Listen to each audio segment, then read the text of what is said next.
But the result was that we built really like 150-minute communities, right? Where things are 2 hours away, and it was difficult to access, or to even do something as simple as get a loaf of bread. You had to get into your car every single time, and that's what we're trying to move away from now.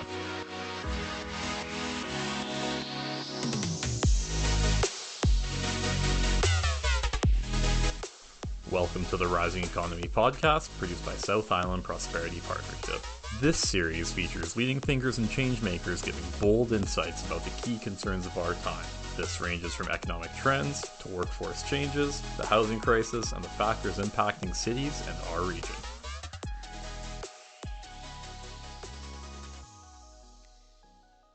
My name is Gislason. I'm the co-host of today's session with my colleague Ben. And before we begin, I'd like to acknowledge that we are streaming from our office location in downtown Victoria on the unceded lands of the Lekwungen-speaking people, known today as the Songhees and Esquimalt nations, whose relationship and stewardship of these lands continue to this day.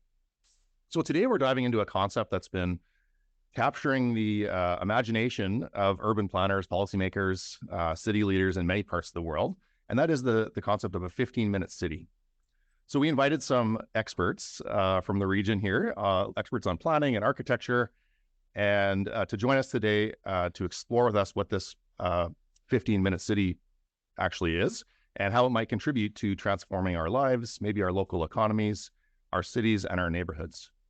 However, there have also been some pushback on these ideas, and some of which even go into the conspiracy theory level. So I think it's healthy to confront some of this and talk about what's happening and how people are reacting to the idea of a 15-minute city. So to help us dive into these topics, we've gathered a panel of experts in areas ranging from planning, transportation, architecture, and we'll give everyone a quick introduction and then we'll dive into the conversation. So over to you, Ben, for the intro. Great. Thanks, Dallas. So first up, we have Carrie Smart, architect for Cascadia Architecture. Her work centers around her passion for architecture and its ability to make a difference in her community in creative, beautiful, and engaging ways. She's been working in architecture in Victoria since 2001. Her current projects include over 100 units of rental housing and 2 child care facilities. Her position as a well-respected professional in the community recently launched her into the elected office as a municipal councillor for Oak Bay. She is a member of the CRD Arts Commission, the CRD Climate Action Steering Committee, and is a board director for Dance Victoria. He's passionate about activating public spaces with projects such as the Kitchen Garden Boulevard project at Big Wheel Burger, a naturalized playground at Ecole Margaret Jenkins School, Broad Street public seating, and a public gathering space at Pemberton Park. Our next guest is Ray Straatsma. Ray is a longtime educator, analyst, and advocate for sustainable cities and active transportation. He's the principal of RStreets Urban Strategies, which provides specialized services in policy, communications, writing, and research for urban and transportation planning. Ray teaches urban transportation in the geography department at UVic and is the president of the Greater Victoria Placemaking Industry, a volunteer-led nonprofit that delivers and promotes local placemaking, which is the process of working together to shape public spaces. But more than just designing spaces, it's about bringing neighbors together to create safe and vibrant shared spaces in any neighborhood. Finally, we have Cameron Scott, a registered professional planner and the manager of community planning at the District of Saanich.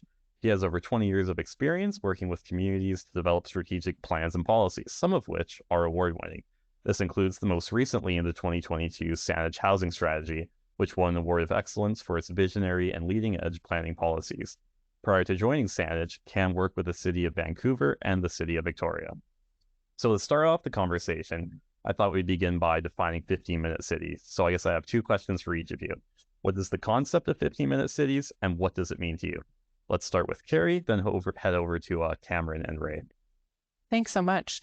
So the concept to me is return to a local way of life. It's really about increased community connection, greater amenities that are close to home, a strong local economy, and a climate-friendly way of living. So that's less car dependency, equitable access to services, and more capacity for sustainable transportation, such as cycling and walking. Yeah, and from my perspective, kind of adding to what Carrie said, I think, really the 15-minute city kind of talks about an ideal geography where people can obtain the majority of their daily needs within walking or biking distance.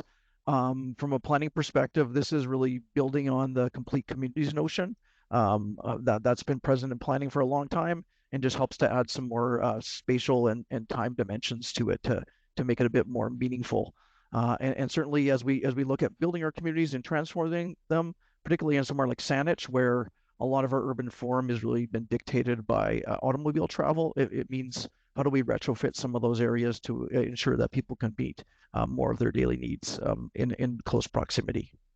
Right. And I would just, those are great definitions, and I'm fully in accord with those. I would just add that, the concept, 15-minute cities is not really new at all. The phrase is new, but it's a term and an aspiration that planners have had for decades now, really from the Jane Jacobs kind of era of moving towards or desiring compact, livable, walkable communities, especially at the neighborhood level. And this gets different definitions and examples get thrown around, and this term, the 15-minute city, seems to have arisen about 5-6 years ago out of Paris, France.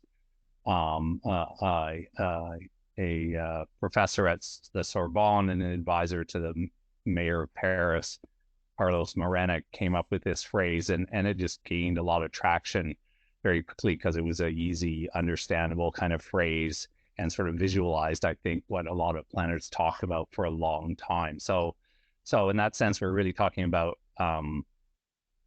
planning concepts and initiatives that have been around a long time, but there's that communications aspect that often is missing or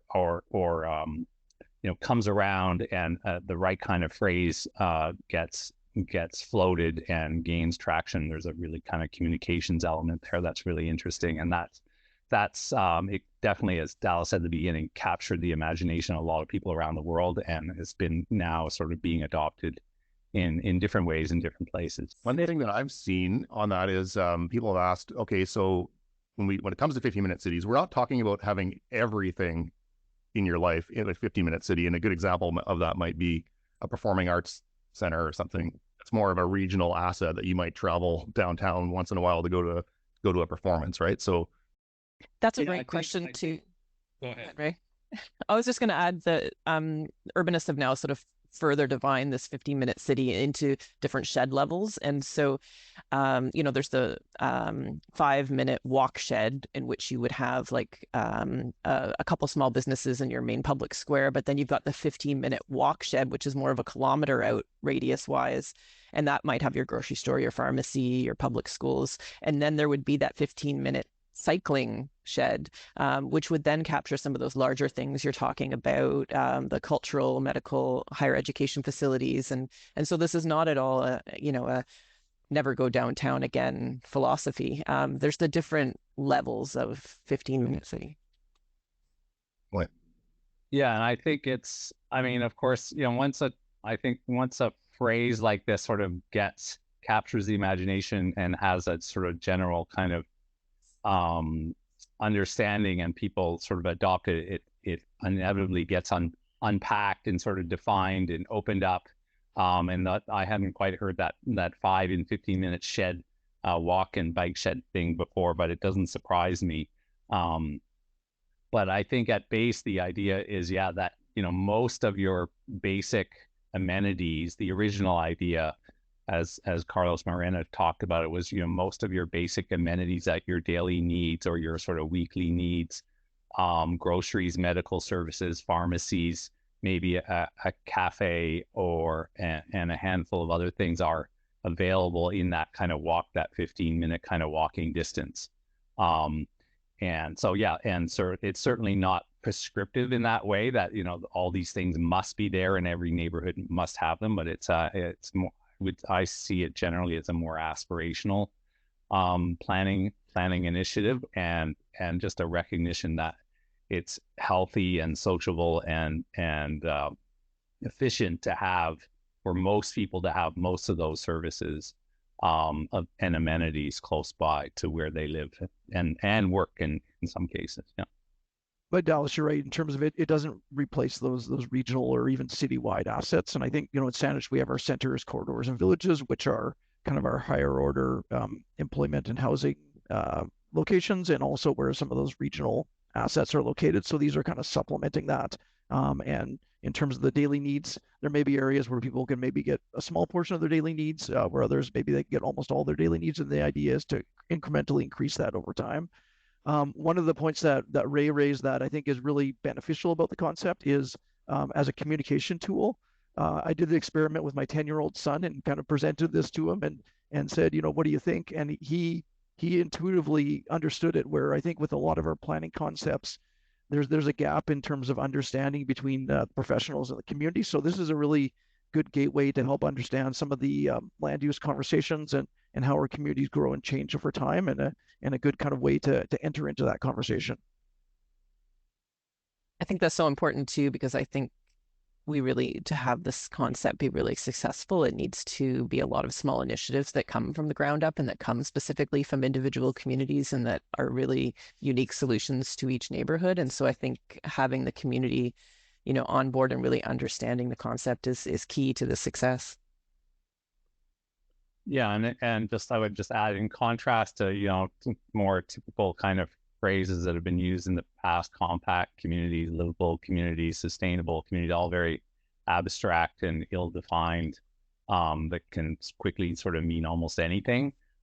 So yeah, just as Cameron said, the temporal and spatial elements here make it really understandable and comprehensive at the same time, while allowing some flexibility there. So, and I think that accounts for why it, gained traction so quickly in cities around the world and in the planning profession in particular. So at the beginning of the pandemic, I was asked to write an article for Douglas Magazine, and they said, hey, how is the pandemic going to change our economy? And so obviously I got out my crystal ball and I made these super accurate predictions about the future.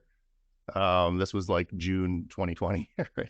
Anyways, one of the things that I actually did predict was this idea of living like a European, which was like, hey, if I can work from home, or if I'm in this hybrid environment where I can go to my office maybe in downtown or wherever, and then work from home another part of the day, it's actually going to change the construct of how the local economy works. And therefore I can pop out at the end of my workday and grab some bread and grab some fresh vegetables and make a salad for dinner. So that sort of idea of transforming, the local level economies and making it more convenient and all that kind of stuff. But I guess so that leads me to a question for Cameron. So we've seen Saanich post some communications actually saying using the term 50-minute cities as part of the new OCP process, or what may emerge from the OCP process.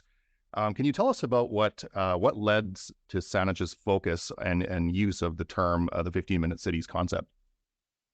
Yeah, thanks for the question, Dallas. So kind of what I alluded to earlier in terms of the notion of complete communities, and that's been integrated in our official community plan for some time. So this is a way to kind of build that and take it a step further. And as Ray said, those spatial and temporal bounds. I think one of the interesting things about Saanich and even that notion of living like a European city, I think there's a lot of romance associated with that, and wanting to get there. I think it's really important that we look at it in terms of the context. And some areas may be really conducive to this, and other ones may take that longer period of time to transition. I think in terms of integrating the 15-minute city, it was seen as a really good complement to some of the other directions we have in our OCP. So we kind of have 4 main strategic directions in our OCP. The first one is to focus all of our new development inside the urban containment boundary. So protecting agricultural and rural lands. The second one is to really focus primary amounts of growth in our centers, quarters, and villages. We have the notion of building a 15-minute city, which really helps to address some of those areas outside of our major growth centers, where largely single family right now, but there's a strong desire in the community to see those evolve over time. I think one of the really critical things when you look at long use land use change and how we're looking to change as a community, a lot of those services and amenities are really predicated on a base level of density to allow them to function. So in order for, say, a coffee shop or a local market to function, there really does need to be a critical mass of population within close distance. So a lot of the thinking around the 15-minute city is looking at some of the services and amenities, but also looking at the complementary housing piece. and ways that we can expand that out over time. One thing to note is the notion really is aspirational at this point. So it gives us a target to work towards, but realizing that we're not going to transform this overnight. When you look at some areas of Saanich, like using Gordon Head as an example, where it's a fairly homogenous land use condition, in order to change that will really take some time. So integrating as an aspirational notion and looking to kind of leverage some of our other key planning goals. Right on. Speaking of Gordon Head, that's actually where I live, and perhaps ironically, I play hockey at the UVic rink, the Ian Stewart complex, and I live close enough that I can walk there, which is pretty much the only place in Gordon Head that's within walkable distance, unfortunately. But yeah, that's great to hear the aspirational side, and I think as Ray said, it's become the language that we can use to get people behind a vision, hopefully. And we'll talk more about some of the people that are resisting that notion, but in a second. Ray, over to you. So you're obviously a well-known advocate for, and a strategist rather, for safe, active transportation. And we were just talking earlier about a bike ride that happened yesterday down at Oak Bay, about building advocacy and building awareness for safe, walkable, bikeable communities. How do you think 15-minute cities might handle these sort of shifting notions of transportation and mobility in the future? Well, I think it's a good descriptor, really. 15-minute cities is a good descriptor of what in the transportation space that a lot of people have been aiming for and advocating for decades in Victoria and Vancouver and other sort of Canadian cities to build safer and more walkable streets, and a focus on sort of pedestrian spaces and generally the sort of built environment, that is welcoming and interesting for walkability and for people who want to get around on foot, and also for people who ride bikes to improve bicycle infrastructure in our cities and make them more accessible and more enjoyable, and for their places to go. And I think the way that I often like to think about it is when you think about transportation historically, or the old paradigm of transportation was about, or sort of efficient flow of motor vehicles and allowing people to get from one end of the city or from one town to the other as quick as possible. But in recent decades, and particularly with the influence of Jane Jacobs, but also a new kind of thinking around planning and advocates, is think about transportation more in terms of access. What is it that people want to do, and how do we allow people most efficiently and in the most interesting way, most pleasurable and healthy way to access those daily services or the things that they need to do on a sort of daily or weekly basis. And so the 15-minute concept really fits that kind of thinking and that kind of change in thinking very, very nicely, because it's really about not so much about transportation, but just about having daily needs accessible on foot and on bike, or even by any mode of transportation, public transit, and even by car. And if our cities are evolved and there's more diversity in the built environment, mixed use planning, buildings that aren't single use, but are built in that broader sense of diverse sort of land uses, and away from strictly single family homes or industrial parks that are standalone places, or then you have a range of sort of accessible services within close distance and proximity. All right, on makes sense to me, and it sounds great. And as Cameron said, even for children. So speaking of accessibility, so Carrie, given your interests in designing places and buildings and the surrounding areas, and your passion for this, both as an architect, but now also as a city leader, how can a 15-minute city concept address these issues of inequality, accessibility, for more types of people? Yeah, no, great question. And I think, that's really one of the aims of the 15-minute city, is to have it be more equitable and in such by allowing for the majority of getting to all of your services to be either walking or rolling. And so all ages and abilities cycling network is definitely a key part of this. Also, it's going to be so important to have increased levels of public transit. That's also going to be extremely important. And I think, it really comes down again to that individual community engagement, where you're really building from that specific community's needs out. So, for one community, it might be having a large community food garden in the middle of their town center, and that's just what that community is about. For another one, it might be a lot of indoor spaces, and it just depends. I think we can't come in with this idea of, okay, every 15-minute city has this collection of 25 things that they all need. It needs to come from that particular neighborhood. We need to take the loose concept of providing more amenities for people within that walking and cycling distance of their home, but we need to then somewhat leave the concept behind and say, what is this neighborhood about? But I also heard a quote recently where someone said, if you so take a neighborhood, and there's a neighborhood ideally has services in it, where you have cafes and barbershop and all that kind of stuff. And the quote that I heard was, if the people working in those services don't live in that neighborhood or aren't able to live in that neighborhood, then what you have is a theme park, not a community.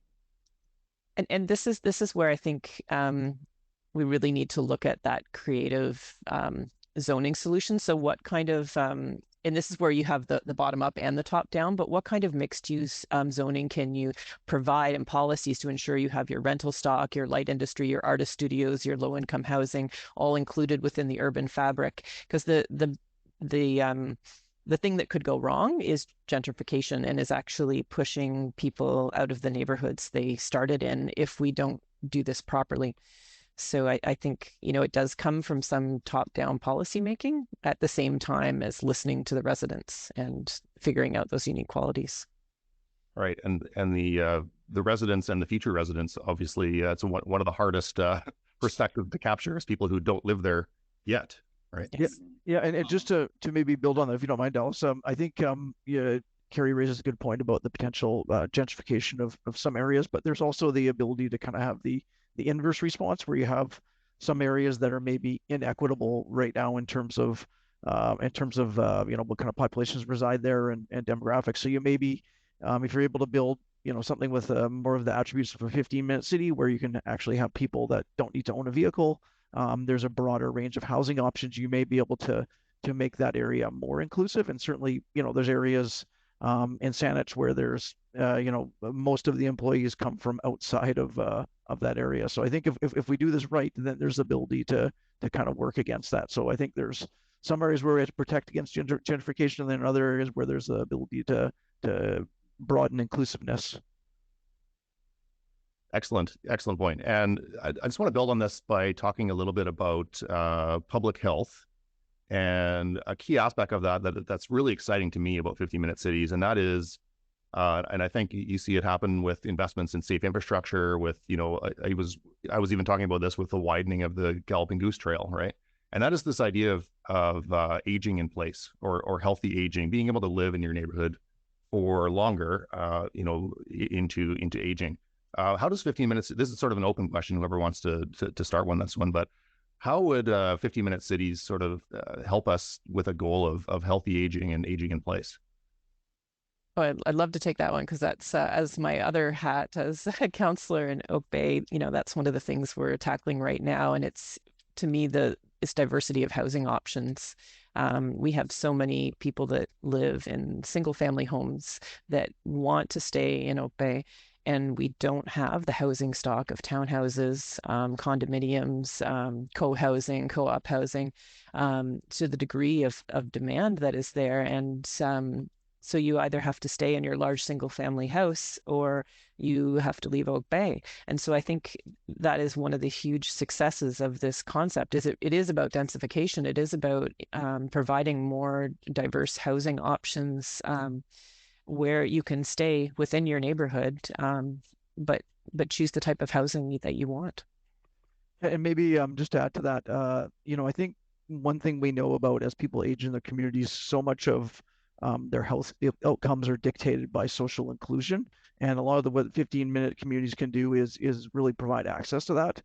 Using a personal example, my grandmother had an apartment in James Bay, a fairly rundown building, but she had the ability to walk to get her groceries. There were social connections around. She moved to a purpose-built seniors housing facility that wasn't proximate to any amenities, and the health impacts were almost immediate. So it's one of those things where the housing is important, but we really need to be cognizant of everything around there and how much that impacts people's ability to participate in the community and kind of meet their daily needs. Yeah, good point. And, I actually met, Ray, I think you and I actually met through the placemaking network, Greater Victoria Placemaking Network. And one of the aspects that I think we don't talk about this enough actually in our society is this idea of isolation and loneliness, which actually becomes much more of a challenge with healthy aging, right? As people, lose a spouse or family doesn't visit as often, and you come this lonely epidemic, really, as some people describe it. Ray, what's the response to that from a placemaking perspective? Yeah, well, before I jump to that, I do think it's worth asking when we talk about 15-minute cities, like what is the problem we're trying to solve here? And I think what many planners and now residents are starting to realize, and this comes to this question of diversity of housing and social inclusion, is that maybe without really intending to North American cities, just talking like North America, Canada for now, have built, particularly suburban areas that are, single use land use, single family homes.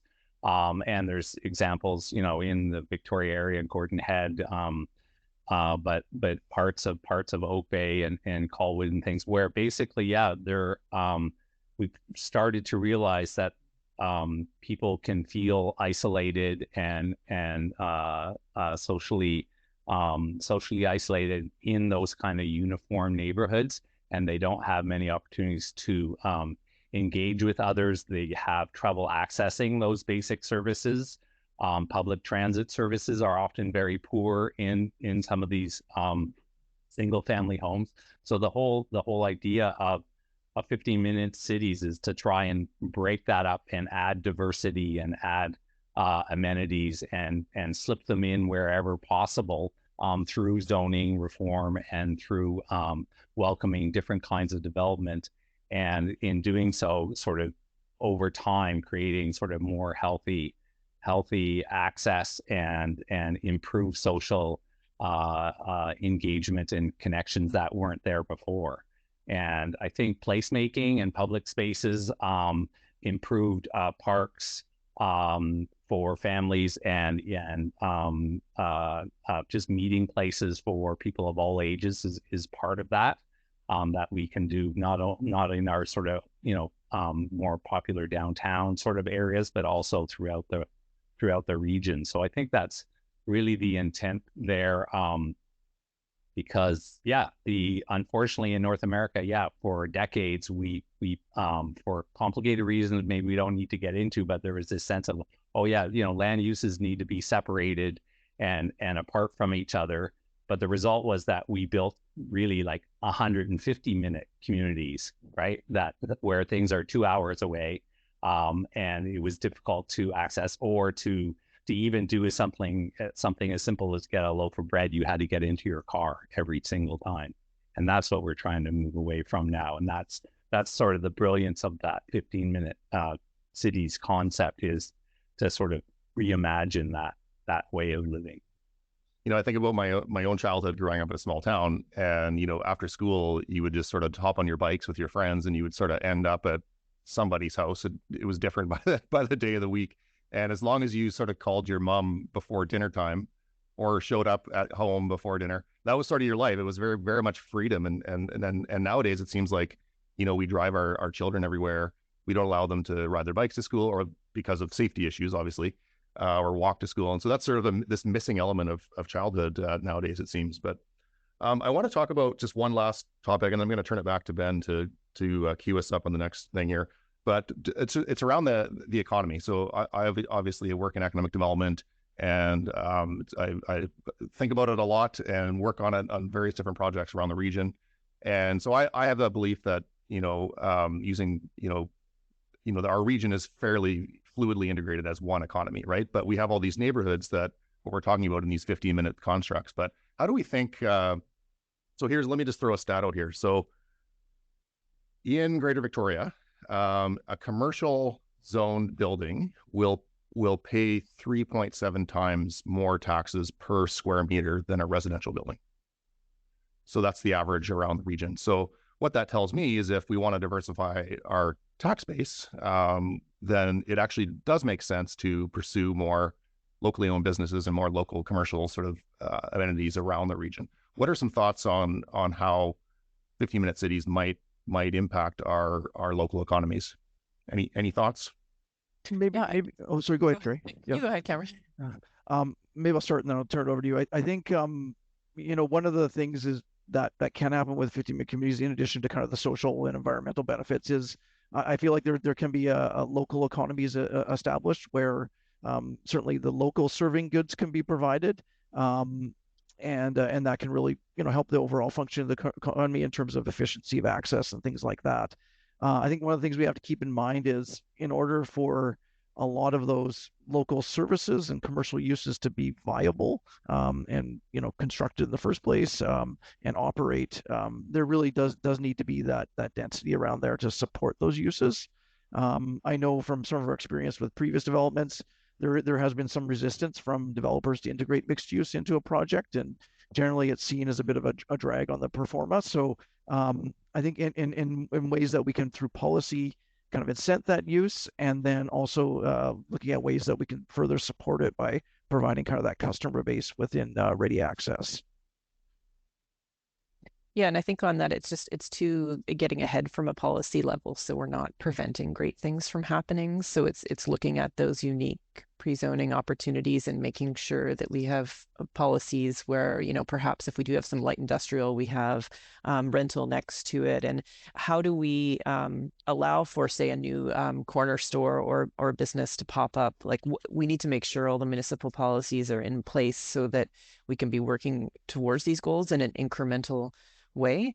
But I couldn't agree more with you need the density and the housing to make all of this possible. And really it's going to be what that's going to allow for is just increased amenities for everybody. Right on. Yeah, and I was the mayor of Saanich uses the example of, if everyone's familiar with Township Coffee, it's a business, coffee shop that's sort of off the beaten path, I guess, in Saanich, and he uses that example to say, hey, would this be possible in every neighborhood in Saanich? And under the current zoning and current planning, the answer would be no.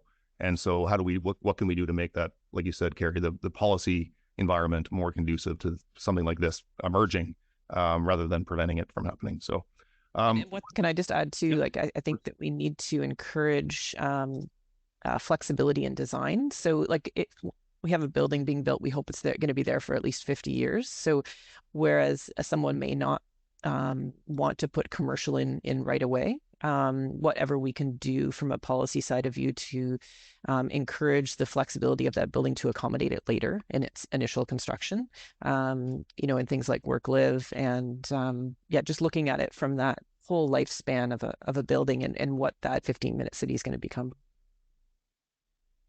Right on. So we're gonna switch gears for a second, because we need to, I guess, quickly address, not to dwell on it, but quickly address the elephant in the room, and that is some of the controversy and the conspiracies that are emerging around 15-minute cities. And for some reason, certain people have sort of latched onto this 15-minute city. Cities like Edmonton, we've seen it happen where there's some outcry about it. Oxford, Even closer to home, we've seen picketing outside of some city halls around the region about 15-minute cities. So I'm going to pass it over to Ben to ask a few questions around this, and then we'll get into the Q&A session. So for the audience, just think of some questions too, and feel free to put them in the Q&A function as we get closer to the Q&A. So over to you, Ben. Great. Thanks, Dallas. So yeah, there have been a lot of controversies. I know even, promoting this, people are saying, oh, 15-minute cities are open air prisons, or you're not allowed to leave them. And so I was kind of wondering, will people be allowed to leave 15-minute cities? And is that even a concept around 15-minute cities to begin with? And that's open to everyone. Well, Ray, why don't we start with you? Because you were just in Paris, so you would have had to go through all the checkpoints, the Orwellian checkpoints to get around Paris when you were there earlier this year. Yeah. Yeah. And I recently, just last week, I was out in going to Vancouver, and I was on Highway 17, and we're on an overpass, one of those pedestrian overpasses, some people holding up a sign that said 15-minute cities means open air equals open air prisons. And that is the kind of the seems to be the main sort of point of argument that some of these some people seem to have about this 15-minute city notion. And I don't know, it's frankly, I just say it's ridiculous. I mean, there's no sense of any restrictions here at play, but and the whole notion of 15-minute cities is to allow sort of more access and more freedom, to have more opportunity and things to do and have more amenities near your neighborhood. But somehow it's been twisted by some people, particularly in certain corners of social media, to somehow think that this is about restrictions and about insisting that people can't even leave their neighborhood. Oh, they're only going to be able to sort of they're going to be stuck with or restricted to sort of move within a 15-minute radius of their neighborhood. And it's frankly just absurd. But unfortunately, yeah, in this world we live in now, where disinformation is kind of opportunistic, and some people kind of weaponize this kind of thinking for their own purposes. And a lot of people seem to be fairly gullible or apt to sort of absorb this kind of thinking. It's pretty laughable, and almost everyone in the planning and sort of transportation world were kind of just shocked and appalled and found it pretty laughable that this fairly innocent kind of planning concept that has a long history, and just a new phrase was sort of adopted and gained interest, suddenly got twisted into something else a few months ago. So I think the irony about it too is that these examples of where automobiles have been controlled, like the example in Oxford where they were filtering traffic at certain times, and the example of in London control around automobiles in city centers. I think the irony is that the 15-minute city, if done properly, is really about getting more people out of their automobiles and providing the transit and cycling infrastructure that would then prevent the need to ever get to the stage of having traffic congestion issues that forced you to look at control aspects. So there's a bit of an irony to that one for me. Yeah, and I think a lot of the resistance is the perception of a top-down kind of implementation of a policy and restrictions to that for a variety of reasons. I think one of the things to really keep in mind is we're not looking at individual 15-minute city blocks throughout a community. It's more of an organic expression where, no matter where you are, you may be accessing your service daily needs kind of from different areas. So it's not like you're a single unit where you're accessing all your services in there. It's more of an organic experience within the city where, every resident will have different means to access different parts and amenities. Great. That sounds good. Thanks, everyone. I guess I was also wondering as well, where do you think these strong reactions are coming from, and where did they start up initially? The speculation, for just in my opinion, would be, we saw through the pandemic that there became this sort of like certain percentage of people that just had distrust in especially in governments. And we saw that with the convoys, like protesting mass mandates and health mandates and things like this. I think there's this sort of like trickle effect into other areas of society where some people have lost trust in government. So when government comes out with topic X or policy X, we have this like, air of grievance that we want to fight against it somehow. Yeah, for sure. I agree with that. That seems to be just a distrust in authority and government, and a big distrust in sort of mainstream media as well, and academics. That's sort of pretty prevalent in a lot of this kind of thinking. And it really is, this particular 15-minute conspiracy thing is really just, when you look at it and you dig deep and you look at some of the people who are glommed onto it, it really is, there's a lot of overlap with QAnon and Convoy and anti-vax and all this kind of stuff, and not always and in every case, but definitely it's just a kind of really, in the end, it seems to be mostly about sort of mistrust and distrust in authority, and any kind of new effort to sort of change the way, change policy or do something different, or an effort by local governments or others to sort of initiate some effort around planning or lifestyle or climate change or anything along those lines.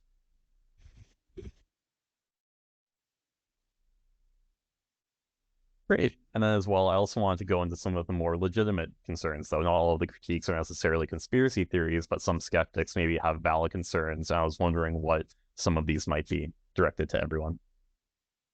Yeah, actually, I enjoyed kind of diving into some of the articles to find that critique, because it's important, to look at all perspectives. And I guess, a couple of the different comments I found actually really helpful in thinking ahead to make sure we do the right thing. And one of them was the sort of homogenization of urban areas and everything looking the same. And just, again, we don't want a standardization of urban design and architecture in every neighborhood. That would be a complete loss. We need to have that cultural diversity, creative and innovation coming from those unique neighborhood nodes. So that one I took to heart, as well as just the the criticism of anything sort of a top down, just making sure that we're balancing that with the ground up.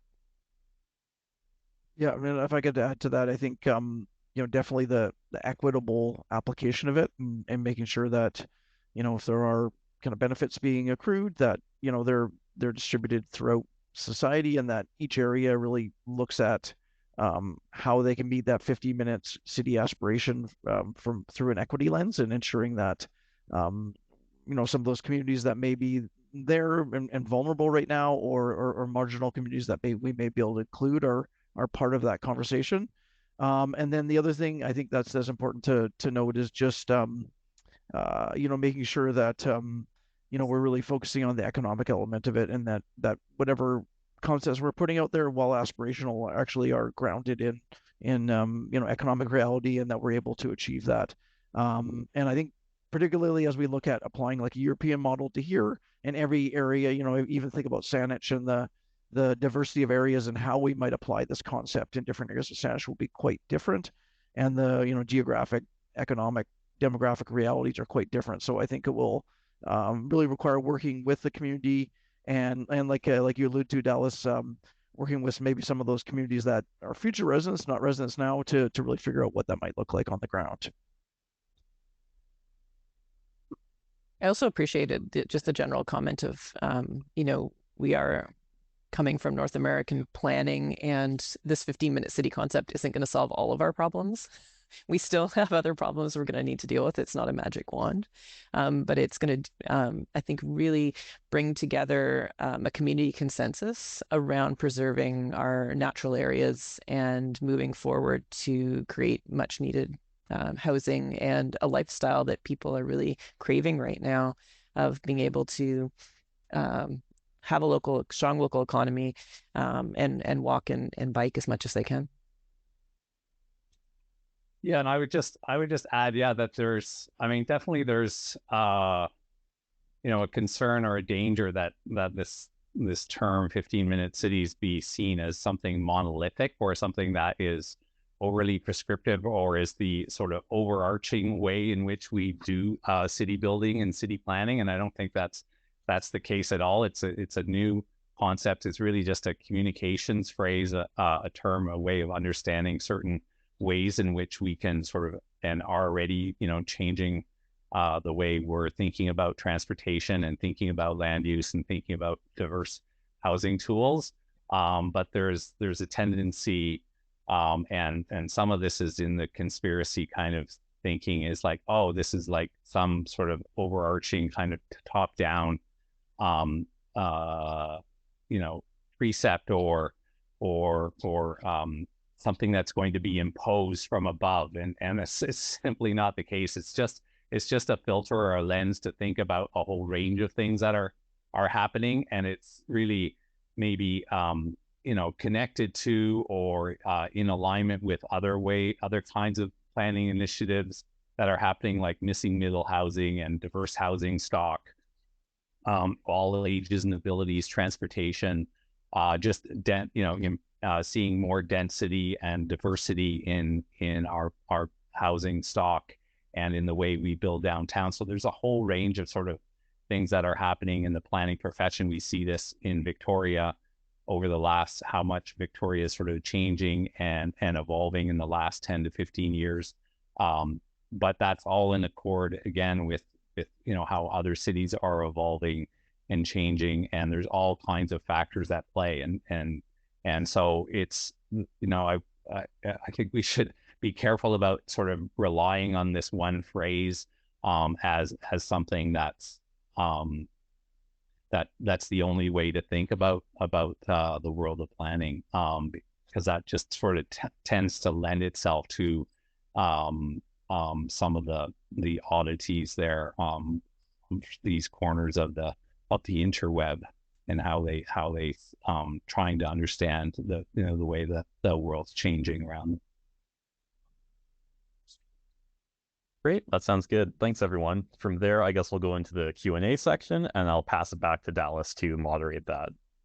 Yeah, thanks, Ben. I'm just looking at the question. There's a few questions coming in. So I'm just I'll ask this first one, just because we're on the topic of sort of the concerns and stuff like that. And so going back to Oxford, right? So this person is saying, hey, there's actually real world concerns because things are happening in other countries where things are being piloted. And so the example in Oxford, where the government is perceived to be using coercive measures to enforce top-down policies where planners have, like a planner level wouldn't have control over. It's sort of government enforced.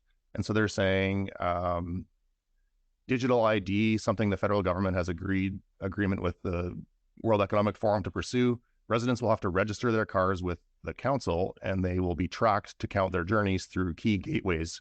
It's the social credit scheme that starts with your car and works like anti-frequent flyer points. So it's sort of a government disincentive of behavior, I suppose. So they're saying under this proposal, if any of Oxford's residents drives outside of their designated district more than 100 days a year, he or she would be fined £70. So any thoughts on, is that a legitimate concern, or is this something that's being piloted and in only a couple places? Well, I guess I go back to the whole reason that is happening, and my belief is the reason that is happening is because we have too many cars on the road. It's not a government conspiracy, and so I think we need to make aggressive goals as far as like right now, depending on which municipality you live in, you might have between 15 and 25% of people that bike, walk, take transit, or carpool to work. Let's aim for 50%. Let's provide the transit and cycling infrastructure and the 15-minute cities that have it so that we have less cars, so that we never have to go to a situation where we would need something like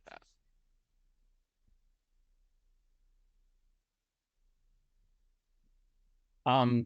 Yeah, I would just say quickly, I mean, I think, the Oxford example, Oxford in the UK is seems to be the one that a lot of people glom onto. And my understanding there is there was an effort to basically a proposal around traffic calming and what's called traffic filtering to try and reduce car volumes and car speeds in certain parts of Oxford.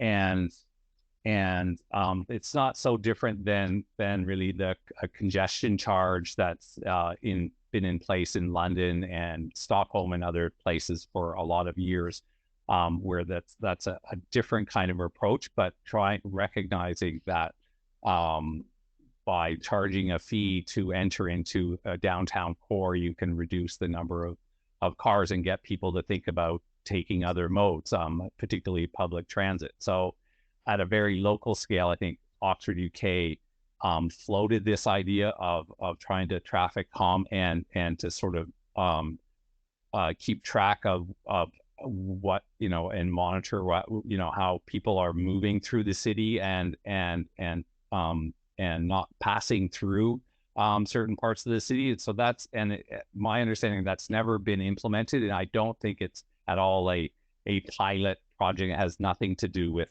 WEF and digital IDs and all that's all sort of speculation again, and stuff that that is sort of been unpacked and talked about, but it's all part of that broader conspiracy, and that's nothing close to what we're seeing around this notion of the concept of 15-minute cities as a planning exercise and as an aspiration of thinking about diversity and access and transportation in our cities.